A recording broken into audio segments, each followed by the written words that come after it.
Akira Kurosawa's Seven Samurai, 1954, is not only a great film in its own right, but the source of a genre that would flow through the rest of the century. The critic Michael Jeck suggests that this was the first film in which a team is assembled to carry out a mission, an idea which gave birth to its direct Hollywood remake, The Magnificent Seven, as well as The Guns of Navarone, The Dirty Dozen, and countless later war, heist and caper movies. Since Kurosawa's samurai adventure, Yojimbo, 1960, was remade as A Fistful of Dollars, and essentially created the spaghetti western, and since this movie in Kurosawa's The Hidden Fortress inspired George Lucas' Star Wars series, it could be argued that this greatest of filmmakers gave employment to action heroes for the next 50 years, just as a fallout from his primary purpose. That purpose was to make a samurai movie that was anchored in ancient Japanese culture and yet argued for a flexible humanism in place of rigid traditions. One of the central truths of Seven Samurai is that the samurai and the villagers who hire them are of different castes and must never mix. Indeed, we learn that these villagers had earlier been hostile to samurai, and one of them, even now, hysterically fears that a samurai will make off with his daughter.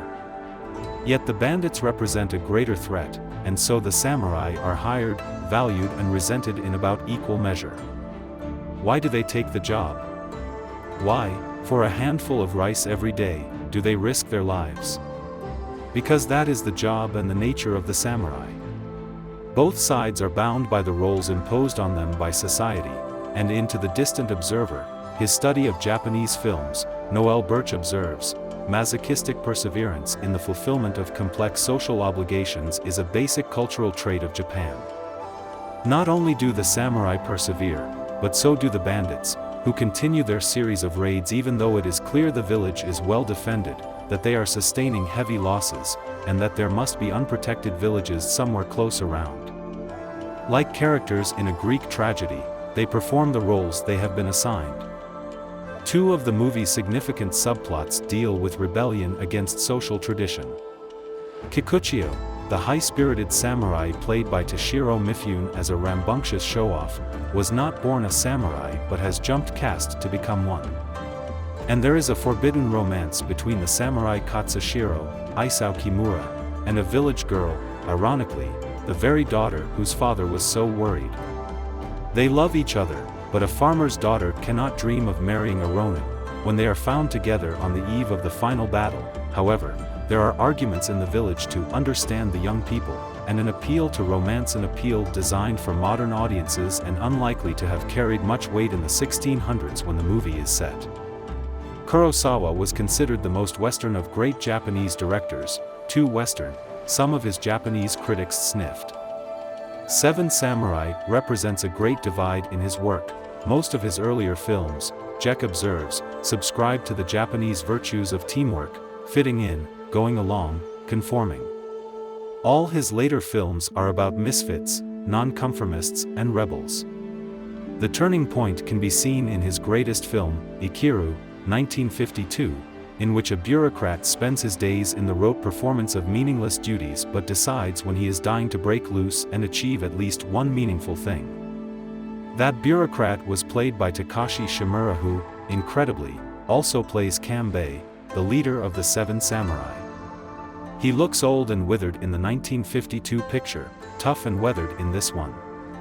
Kurosawa was loyal to his longtime collaborators, and used either Shimura, Mifune, or often both of them, in every movie he made for 18 years. In Seven Samurai, both actors are essential. Shimura's Kambei is the veteran warrior, who in an early scene shaves his head to disguise himself as a priest in order to enter a house where a hostage is being held. Did this scene create the long action movie tradition of opening sequences in which the hero wades into a dangerous situation unrelated to the later plot? He spends the rest of the movie distractedly rubbing his bristling head during moments of puzzlement. He is a calm, wise leader and a good strategist, and we follow the battles partly because he, and Kurosawa, map them out for us, walk us through the village's defenses and keep count as the 40 bandits are whittled down one by one. Mifune's character, Kikuchiyo, is an overcompensator.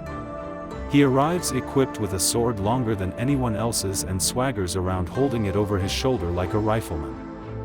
He is impulsive, brave, a show-off who quickly assembles a fan club of local kids who follow him around. Mifune was himself a superb athlete and does some difficult jumps and stunts in the movie, but his character is shown to be a hopeless horseman.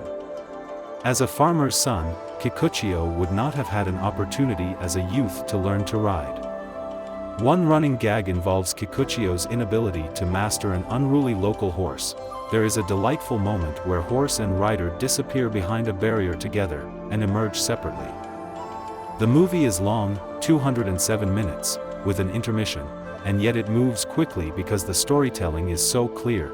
There are so many sharply defined characters, and the action scenes have a thrilling sweep. Nobody could photograph men in action better than Kurosawa.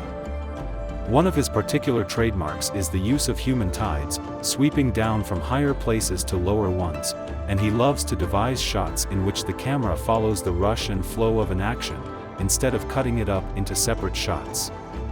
His use of close-ups in some of the late battle scenes perhaps was noticed. Orson Welles, who in Falstaff conceals a shortage of extras by burying the camera in a Kurosawian tangle of horses, legs, and swords. Repeated viewings of Seven Samurai reveal visual patterns.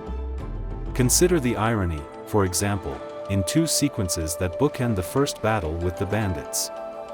In the first, the villagers have heard the bandits are coming, and rush around in panic. Kambei orders his samurai to calm and contain them, and the Ronin run from one group to the next. The villagers always run in groups, not individually, to herd them into cover.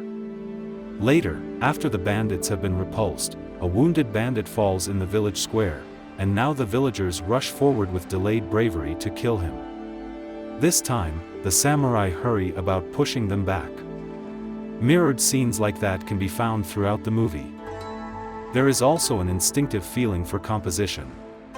Kurosawa constantly uses deep focus to follow simultaneous actions in the foreground, middle and background. Often he delineates the distance with barriers.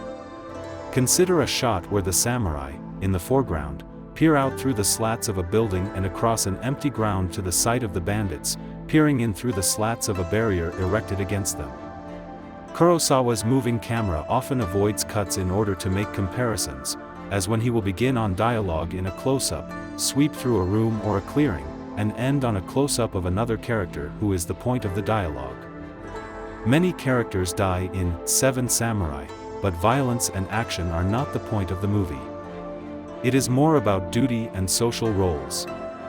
The samurai at the end have lost 4 of their 7, yet there are no complaints, because that is the samurai's lot.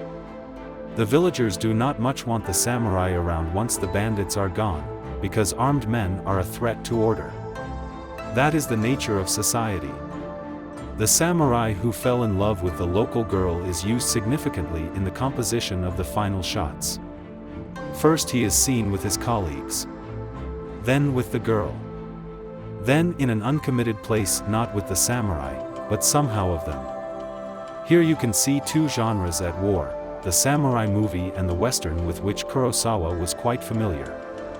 Should the hero get the girl? Japanese audiences in 1954 would have said no. Kurosawa spent the next 40 years arguing against the theory that the individual should be the instrument of society.